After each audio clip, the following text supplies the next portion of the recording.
Sally, have you any advice for someone whose voice has changed due to age?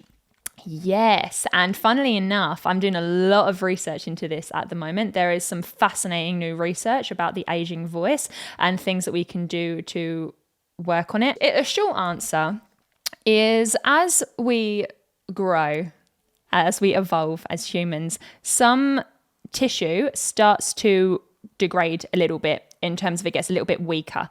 So we can lose a little bit of muscle fiber everywhere in the body. And what that means is you will need to be a little bit more on top of things like strengthening drills. If you just keep on top of them every day, a little bit every day, you won't actually notice the aging process of your voice that much. It's about maintaining muscle strength, and it is extremely analogous to the physical body as well. The same way, if you're 80 years old, you can still have a fit, strong body. It isn't going to be the same body as a 20-year-old, of course, but it's still going to be fit and strong and functional. So a little bit every day. Should an 80-year-old go to the gym and like bench press like 200 kilograms? Probably not. But they should definitely lift light weights and be active. So that's what I need you to do with your voice. When you wake up in the morning, it's very important to establish your vocal fold closure, those little oscillations, in a healthy way. So have your little drink or whatever, and then start to send gentle vibrations through your voice with your mouth closed. So this is a good cool down or warm up exercise. You find a note that's kind of high for you to encourage your voice to stretch a little bit. Get that stretch. And you go.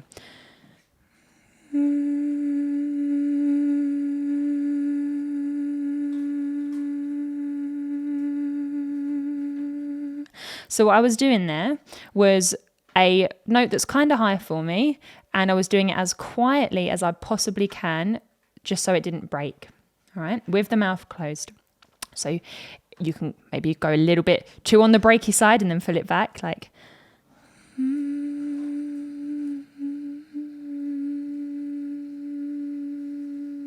but not this.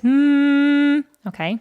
Start your day like that. And then what's going to happen is your vocal folds are going to have such a lovely foundation to then go on and produce your speech for the rest of the day. Because the way that you're using your voice in speech is the way that your voice is more used to than anything else. Because even if you're a professional singer, you speak more than you sing. And so if we've started to develop weak habits in the voice, they are going to haunt us in our speaking voice. They're going to haunt us in our singing voice. For example, you might notice as people age, they get this kind of effect going on. And that's because the muscles are too weak to support the voice through those higher notes that are present. So if we had a strong voice, we can just say them like this. But if we don't have that strength, it's going to go in and out of mode 1 and 2 all the time. So try and be aware if that is something that you do by accident. If you get those kind of voice cracks, take a little moment to just exercise the voice gradually through that passaggio or break. So, find that higher note that you broke to,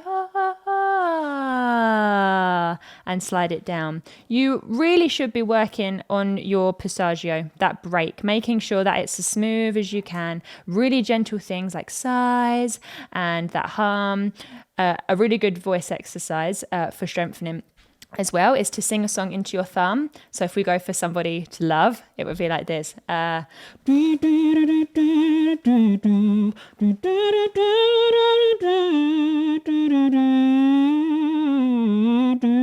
doing a little do with the tongue there. This is going to give our voice a lovely amount of resistance and encourage it to work confidently with strength and warm your voice up in the process as well.